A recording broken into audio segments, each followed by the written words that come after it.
स्वागत है आप सभी लोगों का व्यास एकेडमी के यूट्यूब चैनल पे। आज हम लोग लूसेंट की भारतीय इतिहास के संदर्भ में दूसरा चैप्टर देखेंगे। इस चैप्टर में प्रश्नों को कवर करेंगे जो अब तक आए हुए हैं और विगत विगत वर्षों में जो प्रश्न आए हैं और साथ में कौन कौन से प्रश्न बन सकते हैं, इसकी संभावना क्या है। तो उन प्रश्नों को देखते हैं। पहला प्रश्न देखते हैं, बीते हुए युग की घटनाओं के संबंध में जानकारी देने वाले स्रोतों को कहा जाता है तो ऐतिहासिक स्रोत। जो इसका सही उत्तर होगा वो होगा ऐतिहासिक स्रोत। ऐतिहासिक स्रोत। दूसरा प्रश्न है, निम्नलिखित में से कौन सा कथन सही है। साहित्यिक स्रोत की तुलना में पुरातात्विक स्रोत अधिक प्रामाणिक होते हैं। दूसरे का ए बिल्कुल सही है, यही सही है दूसरे का ए। 3 नंबर पे आते हैं, किस वेद में प्राचीन वैदिक युग की संस्कृत के बारे में सूचना दी गई है। तो इसका सीधे से उत्तर आप लोग कर देंगे 3 का ए यानी ऋग्वेद। ऋग्वेद में प्राचीन वैदिक युग की संस्कृति के बारे में सूचना दी गई है। ऋग्वेद में कुल 10 मंडल हैं, आपको पता होना चाहिए।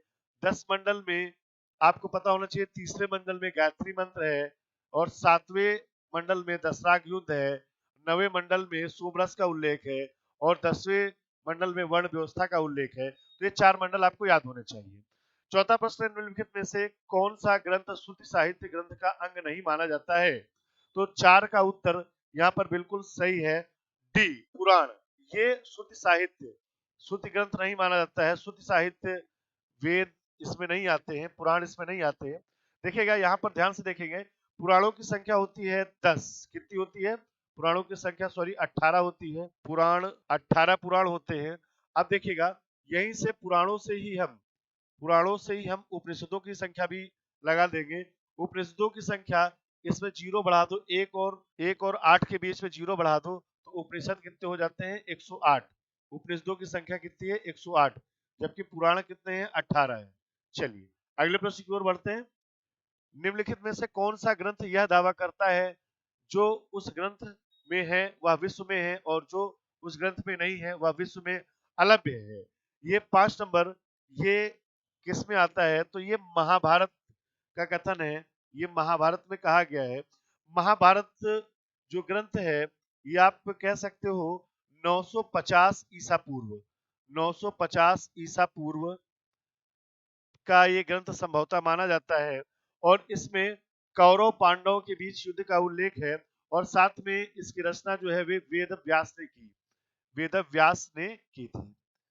अगले प्रश्न में बढ़ते हैं, त्रिपिटक किसका ग्रंथ है। तो त्रिपिटक ये बौद्ध से संबंधित ग्रंथ है, बौद्धों से संबंधित है।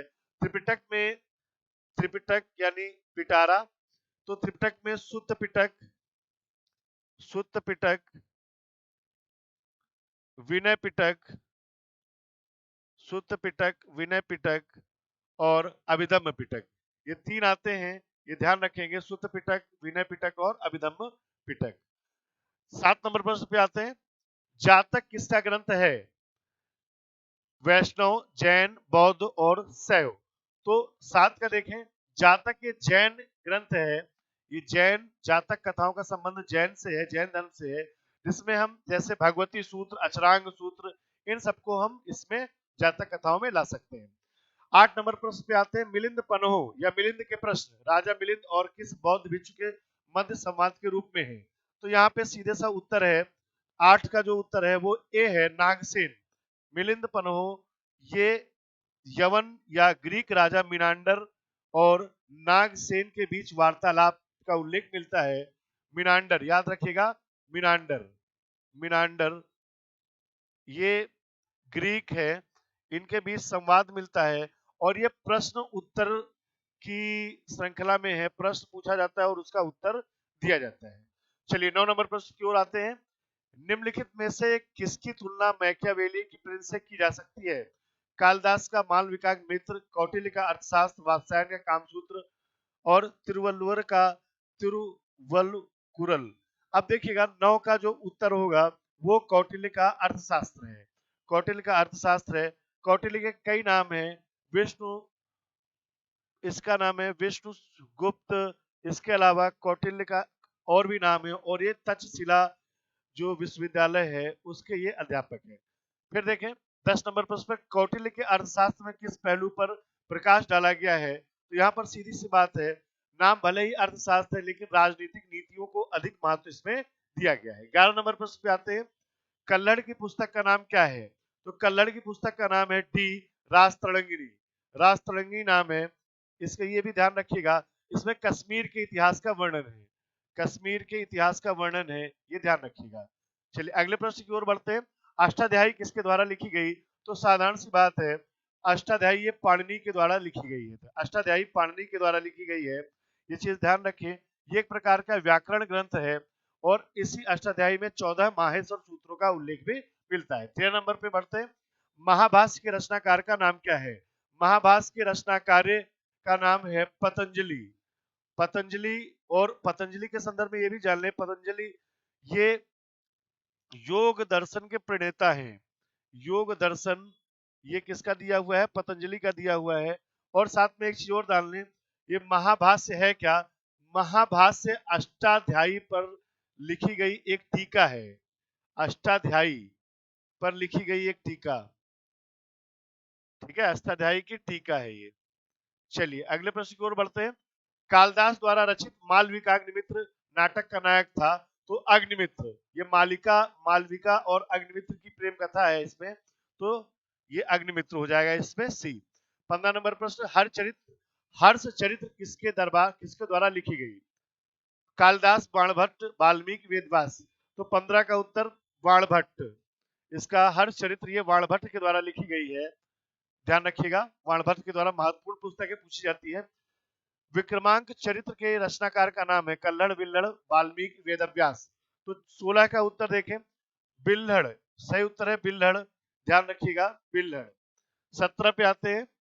चंद्रबरदाई द्वारा रचित ग्रंथ का नाम है पृथ्वीराज रासु, पृथ्वीराज विजय, परमाल रासु, विसल देव रासु। तो 17 का उत्तर इसका होगा ए पृथ्वीराज रासु, जो कि पृथ्वीराज चौहान का ये दरबारी कवि था। चंद्रबरदाई, पृथ्वीराज रासु इसकी रचना है। अगला प्रश्न देखते हैं 18 नंबर। निम्न में से कौन सिकंदर के साथ भारत आने वाला इतिहासकार नहीं था? तो देखिए ये तीनों ऊपर के आए हुए हैं, नियार्कस, एनासिक्रिटस और एरिस्टोबुलस। हेरोडोटस नहीं आया है, ये प्रथम यूनानी इतिहासकार माना जाता है, तो हेरोडेटस। इसका सही उत्तर क्या है? 18 का डी हेरोडेटस। निम्नलिखित में से किस विदेशी यात्री ने भारत का दौरा सबसे पहले किया था? तो इसमें आपको कुछ सोचना नहीं है। 19 का जो सही उत्तर हो जाएगा वो हो जाएगा मेगास्थनीज। ये उत्तर हो जाएगा मेगास्थनीज। आपको पता होना चाहिए कि मेगास्थनीज ये आया था और मेगास्थनीज ये 6 वर्ष तक पाटलिपुत्र में रहा था। 6 वर्ष तक ये पाटलिपुत्र में रहा था, ध्यान रखिएगा इस चीज को। चलिए आगे बढ़ते हैं अगले प्रश्न की ओर। मेगास्थनीज की पुस्तक का नाम क्या था? तो मेगास्थनीज की पुस्तक का नाम था इंडिका। मेगास्थनीज की पुस्तक का नाम था इंडिका। आपको ये भी ध्यान रखना होगा कि जो मेगास्थनीज है, ये मेगास्थनीज चंद्रगुप्त प्रथम के समय में आया गया था। चंद्रगुप्त प्रथम के समय में ये आया था, ध्यान रखिएगा, ठीक है। ये सेल्यूकस निकेटर का ये राजदूत था। अगले प्रश्न की ओर बढ़ते हैं। जियोग्राफिया की रचना किसने की? हेरोडेटस, मेगास्थनीज, स्ट्रैबो या प्लिनी? 21 का स्ट्रैबो, इसका सही उत्तर है स्ट्रैबो। 21 का सी स्ट्रैबो, सही उत्तर है स्ट्रैबो। स्ट्रैबो एक इतिहासकार हैं और साथ साथ में भूगोल वेदता भी हैं। चलिए अगले प्रश्न की ओर बढ़ते हैं। 22 नंबर, प्लिनी की पुस्तक का नाम क्या है? हिस्ट्री, नेचुरल हिस्टोरिका, जियोग्राफिका या जियोग्राफी? तो 22 का जो सही उत्तर होगा वो है नेचुरल हिस्टोरिया या B, Natural Natural Historia B उसका सही उत्तर है। 23 पे आते हैं। Periplus of the Erythraean Sea की रचना किसने की है? तो यहाँ पे 23 में आप सभी लोग जान लें, इसका लेखक है अज्ञात है, लेकिन ये जरूर है कि ये लेखक यूनानी है। ये जिक्र मिलता है कि यूनानी लेखक है, लेकिन नाम इसका अज्ञात है। फाहियान, अगला प्रश्न है फाहियान कहाँ का निवासी था? तो ध्यान रखिए फाहियान कहाँ का निवासी था? तो फाहियान ये चीन का निवासी था और ये किसके समय में आया था? तो आपको ध्यान होना चाहिए कि फाहियान चंद्रगुप्त प्रथम के समय में आया था। 25 नंबर प्रश्न पे आते हैं। फाहियान किसके शासन काल में भारत आया था? अभी मैंने चर्चा की है, तो 25 का उत्तर हो जाएगा ये फाहियान चंद्रगुप्त द्वितीय के समय में आया था। चंद्रगुप्त द्वितीय के समय में आया था, ध्यान रखिएगा। चंद्रगुप्त द्वितीय, विक्रमादित्य इनके समय में आया था और ये धर्म जिज्ञासु था और ये 399 ईस्वी में भारत आया था। और साथ साथ एक चीज ये भी ध्यान रखिए कि ये भारत में बौद्ध धर्म की जिज्ञासावश आया था। फिर देखिए 26 नंबर, हर्षवर्धन के समय में कौन सा चीनी यात्री भारत आया था? फायान इत्सिंग, मेगास्थनीज या हुएंगसांग। तो 26 का जो सही उत्तर है वो है डी, यानी हुएंगसांग। हुएंगसांग हर्षवर्धन के समय में आया था। हर्षवर्धन जिस समय आया वो 629 ईस्वी थी। 629 में ये भारत आया। साथ साथ में ये 13 वर्ष भारत में रहा, और साथ साथ में इसे यात्रियों का सम्राट या यात्रियों का राजकुमार, यात्रियों का सम्राट, यात्रियों का सम्राट, यात्रियों का सम्राट, या इसे हम बोलते हैं यात्रियों का राजकुमार। अगला प्रश्न देखते हैं 27 नंबर, 9वीं सदी में भारत आए अरब यात्री सुलेमान ने किस साम्राज्य को रूहुमा कहकर संबोधित किया? पाल, प्रतिहार, राष्ट्रकूट या सेन। तो 27 का उत्तर होगा ए। 27 का जो उत्तर है ए, रूहुमा, ये पाल शासकों को कहा। 28 नंबर, अलबर्नी किसके शासन काल में इतिहासकार था? तो 28 का जो उत्तर हो जाएगा वो ए हो जाएगा, महमूद गजनवी। ध्यान रखिएगा, महमूद गजनवी, अलबर्नी। अलबर्नी को हम उस्ताद, ध्यान रखिएगा, अलबर्नी को उत्साद उत्साद भी कहा गया है, उस्ताद उत्साद भी कहा गया है, संज्ञा भी दी गई है। फिर देखें इसके साथ साथ में ये 1019 में भारत आता है। कब आता है? 1019 में भारत आता है, ये ध्यान रखिएगा। और साथ में इसने तहकीक हिंद की रचना की। एक पुस्तक है तहकीक तहकीक ए हिंद की रचना की, तहकीक ए हिंद की रचना की। साथ साथ में हिंदुओं द्वारा इसे विद्यासागर की उपाधि दी गई। हिंदुओं द्वारा किसे विद्यासागर की उपाधि दी गई? तो अलबर्नी को विद्यासागर की उपाधि दी गई। ध्यान रखेंगे सभी लोग। चलिए अगले प्रश्न की ओर बढ़ते हैं। इब्न बतूता कहां से आया था? मोरक्को, फारस, तुर्की या मध्य एशिया। तो मोरक्को से आया था, ये अफ्रीकी देश है, मोरक्को से आया था, ये ध्यान रखिएगा। 29 नंबर, दक्षिण अफ्रीकी यात्री इब्न बतूता किसके शासनकाल में भारत आया था? तो ध्यान रखिएगा, मोहम्मद बिन तुगलक के समय में ये भारत आया था। मोहम्मद बिन तुगलक के समय में ये भारत आया था, इस चीज को ध्यान रखिएगा। इब्न बतूता की जो पुस्तक है उसका नाम है रेहला, उसका नाम है रेहला, ये ध्यान रखिएगा। और रेहला का जो अर्थ होता है वो भी ध्यान रखिए, रेहला का अर्थ होता है यात्रा, रेहला का अर्थ होता है यात्रा, ठीक है। चलिए, और इब्न बतूता ये आता है 1333 में, 1333 में भारत आता है, और बाद में इसे दिल्ली का काजी भी नियुक्त किया जाता है। 31 नंबर प्रश्न, फारस के सुल्तान मिर्जा शाहरुख के राजदूत अब्दुल रज्जाक ने किस विजयनगर सम्राट के शासन काल में विजयनगर की यात्रा की? तो यहाँ पर देवराय फर्स्ट, देवराय सेकंड, कृष्ण देवराय, सदा शिवराय। तो 31 का जो सही उत्तर है वो B, Devaraya second. Devaraya second के समय में ये अब्दुल रज्जाक आया था, देवराय सेकंड के समय में आया था। इनके बारे में थोड़ी जानकारी भी ले लें। ये 1442 में आए थे, 1442 में आए, और इसके साथ साथ में इन्होंने कहा कि विजयनगर जैसा कोई भी नगर नहीं देखा है, और संसार में ऐसा कोई दूसरा भी नगर नहीं। 32 नंबर प्रश्न की ओर बढ़ते हैं। भारतीय पुरातत्व सर्वेक्षण, आर्कियोलॉजिकल सर्वे ऑफ इंडिया की स्थापना कब हुई? आपको बताना है। तो इसका सही उत्तर है 1861, यानी डी इज राइट आंसर। तो भारतीय पुरातत्व विभाग, इसका जो मुख्यालय है वो नई दिल्ली में है। ध्यान रखिए, मुख्यालय कहाँ पे है? नई दिल्ली में है, ये भी ध्यान रखिए। फिर इसके अलावा इसके जो सबसे पहले प्रमुख थे वो थे कनिंघम, कनिंघम थे, और कनिंघम थे, और उस समय पर अधिकारी कौन था? वो था लॉर्ड कैनिंग।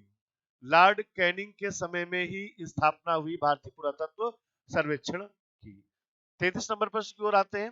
भारतीय पुरातत्व का जनक किसे कहा जाता है? Alexander Cunningham, James Prinsep, John Marshall, Mortimer wheeler. तो 33 का उत्तर आप सभी लोग देखें, इसका उत्तर है अलेक्जेंडर कनिंघम को भारतीय पुरातत्व का जनक कहा जाता है। 34 नंबर पे आते हैं, निम्नलिखित विद्वानों में हड़प्पा सभ्यता का सर्वप्रथम खोजकर्ता कौन था? तो कुछ सोचना ही नहीं है, इसमें आपको 34 का डी, दयाराम साहनी। इन्होंने 1921 में सर्वप्रथम हड़प्पा की खोज की थी। 35 नंबर प्रश्न पे आते हैं, हड़प्पा सभ्यता की खोज किस वर्ष में हुई? तो मैंने अभी चर्चा करी थी, तो 35 का जो उत्तर हो जाएगा बी, यानी 1921, राखालदास बनर्जी, सॉरी दयाराम साहनी के द्वारा। 36 में सिंधु घाटी सभ्यता को खोज निकालने में जिन दो भारतीयों का नाम जुड़ा है वो है, तो पहला ही उस उत्तर हो जाएगा दयाराम साहनी व राखालदास बनर्जी। 37 पे आते हैं, हड़प्पा एवं मोहनजोदड़ो की पुरातात्विक खुदाई के प्रभारी थे, ये आपको बताना है। 37 का B, sir John Marshall. Harappa और मोहनजोदड़ो की पुरातात्विक खुदाई के प्रभारी थे सर जॉन मार्शल। ठीक है, ध्यान रखिएगा इस चीज को। 38 पे आते हैं, न्यूमेस्मेटिक्स क्या है? तो यहां पर सीधे से आपको उत्तर कर देना है 38 का बी, सिक्कों व धातुओं का अध्ययन, ये न्यूमिस्मेटिक्स कहलाता है, सिक्कों व धातुओं का अध्ययन। 39 पे आते हैं, एशिया माइनर स्थित बोगस गोई का महत्व इसलिए है क्योंकि वहां से प्राप्त हुए हैं उनमें 4 वैदिक देवता इंद्र, वरुण, मित्र, नासत्य का उल्लेख मिलता है। बिल्कुल सही आंसर यही है, एशिया माइनर का बोगस गोई अभिलेख। ये बहुत पूछा जाता है, मोस्ट इंपोर्टेंट है ये। 40 नंबर पे आते हैं, अशोक के शिलालेखों को पढ़ने वाला प्रथम अंग्रेज कौन था? तो 40 का उत्तर जेम्स प्रिंसेप। जेम्स प्रिंसेप यानी डी। अशोक के शिलालेखों को जेम्स प्रिंसेप ने 1837 में सर्वप्रथम पढ़ा था। अब इसके बाद अगले प्रश्न की ओर बढ़ते हैं। 41 नंबर, अशोक के अधिकांश अभिलेख किस भाषा व लिपि में है? प्राकृत व ब्राह्मी, संस्कृत व ब्राह्मी, पाली व ब्राह्मी, हिंदी व ब्राह्मी। तो 41 का जो सही उत्तर है वो ए है, प्राकृत व ब्राह्मी। प्राकृत व ब्राह्मी लिपि में है, सही उत्तर है प्राकृत एवं ब्राह्मी लिपि। फिर 42 नंबर, कहां से अशोक के द्विभाषाई ग्रीक एवं आर्माइक अभिलेख प्राप्त हुए हैं? तो आपको उत्तर करना है, 42 का उत्तर करना है, तो ए, सारेकुना अभिलेख, ये कांधार में है। सारेकुना अभिलेख कांधार में है, यहाँ से ग्रीक व आर्माइक या द्विभाषिक अभिलेख प्राप्त होता है। 43 नंबर प्रश्न की ओर बढ़ते हैं, अशोक के मानसेहरा पाकिस्तान व शहबाजगढ़ी पाकिस्तान से प्राप्त शिलालेखों में किस लिपि का प्रयोग किया गया है? तो 43 का उत्तर है खरोष्ठी। ध्यान रखिएगा, 43 का उत्तर है ए, खरोष्ठी। तो ध्यान रखिए, मानसेहरा और शहबाजगढ़ी दोनों स्थलीय पाकिस्तान से है। 44 नंबर पे आइएगा, प्राचीन भारत में कौन सी एक लिपि दाई से बाई की ओर लिखी जाती है? तो 44 का उत्तर आपको बताना है, तो इसमें डी है सही आंसर, डी है, ये दाएं से बाएं की ओर लिखी जाती है। 45 पे आते हैं, हेलियोडोरस का बेशनगर अभिलेख संदर्भित है, तो यहाँ पर आपको ध्यान देना है, थोड़ा सा याद करना है, तो केवल वासुदेव से संबंधित है। ध्यान रखिएगा, बेस नंबर अभिलेख ऐसे ही पूछ लिया जाता है, बेस नंबर अभिलेख किसने बनवाया था? तो हेलियोडोरस ने बनवाया था, और बेस नगर अभिलेख का संबंध तो केवल वासुदेव से है, वासुदेव। फिर 46 नंबर पे आते हैं, निम्नलिखित में कौन सा अभिलेख कलिंग नरेश खारवेल से संबंधित है? हाथी गुम्फा, जूनागढ़, नानाघाट, नासिक। तो 46 का जो सही उत्तर है वो हाथी गुम्फा, ये है उत्तर ए। हाथी गुम्फा अभिलेख के बारे में जान लें, ये कलिंग नरेश खारवेल है, खारवेल, खारवेल ये है कलिंग नरेश। कलिंग या वर्तमान में आप इसे उड़ीसा या उत्कल कह सकते हो, ठीक है, ये उड़ीसा से है। और एक सबसे महत्वपूर्ण बात, जैन धर्म का सबसे प्रथम उल्लेख जो मिलता है किसी अभिलेख में, तो जैन धर्म का प्रथम उल्लेख किसी हाथी गुम्फा अभिलेख में मिलता है। ध्यान रखिएगा, प्रथम उल्लेख। चलिए अगले प्रश्न की ओर बढ़ते हैं, 47 पे, सर्वप्रथम भारत में विशुद्ध संस्कृत भाषा में लंबा अभिलेख किस राजा द्वारा जारी किया गया? तो यहाँ पर आपको 47 का उत्तर करना है, तो यहाँ पर सही उत्तर हो जाएगा शक छत्रप रुद्रदामन के द्वारा। 47 का उत्तर हो गया शक छत्रप रुद्रदामन के द्वारा सबसे लंबा संस्कृत अभिलेख, ये भी ध्यान रखेंगे। चलिए अगले 48 नंबर प्रश्न की ओर बढ़ते हैं, काव्य शैली का प्राचीनतम नमूना किसके अभिलेख में मिलता है? तो रुद्रदामन के, अशोक के, राजेंद्र प्रथम के, नन ऑफ दीज। तो 48 का सही उत्तर है ए, रुद्रदामन के, सही उत्तर है रुद्रदामन के। तो रुद्रदामन ये काव्य शैली का नमूना अभिलेख है, इसको काव्य शैली का नमूना अभिलेख भी कहते हैं। 49 में आते हैं, निम्नलिखित में से किस अभिलेख में चंद्रगुप्त मौर्य और अशोक दोनों का उल्लेख किया गया है? तो इसमें सही उत्तर होगा बी महाक्षत्रप रुद्रदामन का जूनागढ़ अभिलेख। जूनागढ़ अभिलेख के बारे में कुछ चीजें भी जान लें। जूनागढ़ अभिलेख को हम गिरनार अभिलेख भी बोलते हैं। गिरनार अभिलेख भी इसी को बोलते हैं। गिरनार अभिलेख भी इसी को बोलते हैं। इसके अतिरिक्त आप ये जान लें, ये 150 ईस्वी के आसपास का है और ये संस्कृत और ब्राह्मी में है। साथ साथ में एक जो सबसे प्रसिद्ध एक फैक्ट है जो पूछा जाता है, सुदर्शन झील का इतिहास भी इसी में मिलता है। सुदर्शन झील कहाँ पे है? ये सौराष्ट्र में है, सौराष्ट्र गुजरात, सौराष्ट्र में है। 50 नंबर देखें, समुद्रगुप्त की सैनिक उपलब्धियों का वर्णन, सैनिक उपलब्धियों का वर्णन किसमें किया गया है? तो ये प्रश्न आप सभी लोग देखें, सैनिक उपलब्धियों का वर्णन ये किया गया है 50 का डी प्रयाग अभिलेख में किया गया है। तो यहाँ पर आप सभी लोग एक चीज और जान लें, इसको हम प्रयाग प्रशस्ति भी कहते हैं। क्या बोलते हैं? प्रयाग प्रशस्ति भी बोलते हैं इसी को, प्रयाग प्रशस्ति भी बोलते हैं इसी को, प्रयाग प्रशस्ति। साथ में इसका जो समय है वो है 360 ईस्वी में, 360 ईस्वी में, ये भी ध्यान रखेंगे। और इसकी रचना करी थी हरिसेन ने, इसकी रचना करी हरिसेन ने की थी, इसकी रचना हरिसेन ने की थी। चलिए अगले प्रश्न की ओर बढ़ते हैं। 51 नंबर, प्रयाग प्रशस्ति का लेखक हरिसेन किस शासक का दरबारी कवि था? तो आपको ये बताना है। तो ये प्रयाग प्रशस्ति दरबारी कवि ये समुद्रगुप्त, सही उत्तर क्या है? समुद्रगुप्त, ध्यान रखिएगा समुद्रगुप्त। 52 नंबर, मेहरौली दिल्ली स्थित लौह स्तंभ का निर्माण किस सदी में हुआ था? द्वितीय, तृतीय, चतुर्थ या सप्तम? तो यहाँ पर आप सभी लोग ध्यान रखेंगे, ये चतुर्थ शताब्दी में है, ये चतुर्थ शताब्दी में या चतुर्थ सदी में है। 53 नंबर पे आइएगा, दिल्ली के मेहरौली के कुव्वत उल इस्लाम मस्जिद के प्रांगण में स्थित लौह स्तंभ किसकी स्मृति में है? अशोक, चंद्र, हर्ष या अनंगपाल? तो 53 का जो सही उत्तर है वो है चंद्र। और चंद्र का जो है ये तात्पर्य लगाया जाता है चंद्रगुप्त विक्रमादित्य से लगाया जाता है। चलिए अगले प्रश्न की ओर बढ़ते हैं। सती प्रथा का पहला पुरातात्विक उल्लेख कहाँ मिलता है? तो सीधी सी बात है, एरन अभिलेख से। एरन अभिलेख 510 ईस्वी में। और ये कहाँ पे है? एरन कहाँ पे है? तो ये मध्य प्रदेश में है। और ये किस शासन काल में? तो गुप्त शासन काल में, गुप्त काल में मिलता है। ठीक है। 55 नंबर प्रश्न पे आते हैं, एरन अभिलेख का संबंध किससे है? तो एरन अभिलेख का संबंध 55 नंबर पे आइएगा, तो ये संबंध है भानुगुप्त से। ये गुप्त काल के शासक है, भानुगुप्त से संबंधित है। 56 नंबर, एहोल प्रशस्ति की रचयिता रविकीर्त किस चालुक्य शासक का दरबारी कवि था? 56 का उत्तर करें, पुलकेशिन प्रथम, पुलकेशिन द्वितीय, विक्रमादित्य फर्स्ट, विक्रमादित्य द्वितीय। तो जो 56 का उत्तर हो जाएगा वो पुलकेशिन द्वितीय, सही उत्तर हो जाएगा पुलकेशिन द्वितीय। 57 पे आते हैं, हर्ष एवं पुलकेशिन द्वितीय के मध्य हुए संघर्ष की जानकारी कहां से मिलती है? एहोल अभिलेख से, बंसखेड़ा अभिलेख से, हाथी गुफा अभिलेख से, वेंगसांग के वर्णन से। तो 57 का उत्तर आपको करना है। तो 57 का सही उत्तर है एहोल अभिलेख से। एहोल अभिलेख में हर्ष और पुलकेशिन द्वितीय के मध्य हुए संघर्ष की जानकारी मिलती है। ये मोस्ट इंपोर्टेंट प्रश्न है, ध्यान में रखिएगा इस चीज को। आगे बढ़ते हैं, कवि कालिदास के नाम का उल्लेख किस लेख में हुआ है? 58 का उत्तर आपको करना है। तो इसका उत्तर है एहोल के उत्कीर्ण लेख में, एहोल के उत्कीर्ण लेख में 58 का उत्तर हो जाएगा बी।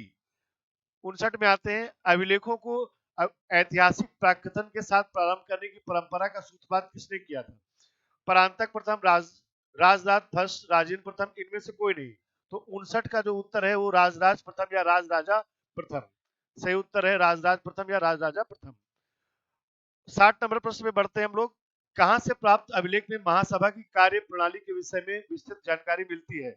उत्तर मेरूर, तंजौर, मणिमंगलम, इनमें से कोई नहीं। तो 60 नंबर का ये उत्तर मेरूर अभिलेख है, ध्यान रखिएगा उत्तर मेरूर अभिलेख, महासभा की कार्यप्रणाली के विषय में विस्तृत जानकारी यहां से मिलती है। 61 नंबर प्रश्न पे आते हैं, भारत में सिक्कों का प्रचलन कब प्रारंभ हुआ? तो यहाँ पे आपको कुछ सोचना ही नहीं है। 61 में 600 ईस्वी, सॉरी 600 ईसा पूर्व में सिक्कों का प्रचलन प्रारंभ हुआ। भारत में प्राचीनतम मुद्रा माना जाता है। तो ये ध्यान रखें, 62 नंबर प्रश्न का जो उत्तर होगा वो आहत सिक्के। आहत सिक्के क्या होते हैं? आहत सिक्कों में ठप्पा या निशान लगाया जाता था, ये आहत सिक्के कहलाते थे। 63 नंबर प्रश्न में बढ़ते हैं, भारत में सर्वप्रथम स्वर्ण मुद्राएं किसने चलाई? कुषाण, इंडो बैक्टीरियन, शक, गुप्त। तो 63 नंबर प्रश्न का उत्तर है आप सभी लोगों को इंडो बैक्टीरियन ने चलाई थी। इंडो बैक्टीरियन ने ये सर्वप्रथम स्वर्ण मुद्राएं चलाई थी। 64 नंबर प्रश्न, निम्नलिखित में से किसने सोने के सर्वाधिक शुद्ध सिक्के जारी किए? कुषाण, इंडो बैक्टीरियन, शक या गुप्त। तो 64 का उत्तर करने का प्रयास करें तो 64 का उत्तर है कुषाण शासकों ने सर्वाधिक शुद्ध सोने के सिक्के चलाए।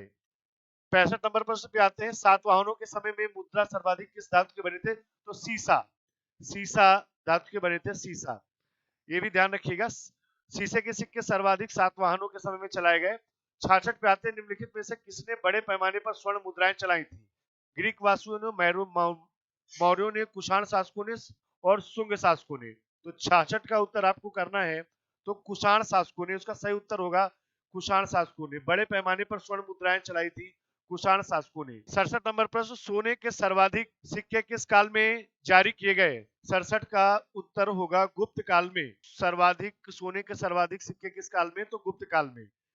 चलिए 68 नंबर प्रश्न देखते हैं, निम्नलिखित में किस, निम्नलिखित में 68 नंबर प्रश्न है, निम्नलिखित में से किस स्थल, ये स्थल है, किस स्थल से रोमन सिक्के मिले हैं? दिल्ली, आगरा, जयपुर, अरकामेडू। तो 68 का उत्तर है अरकामेडू या अरिकमेडू। 69 पे बढ़ते हैं, भीमबेटका किसके लिए प्रसिद्ध है? गुफाओं के शैलचित्र, खनिज, बौद्ध प्रतिमाएं, सोन नदी का उद्गम स्थल।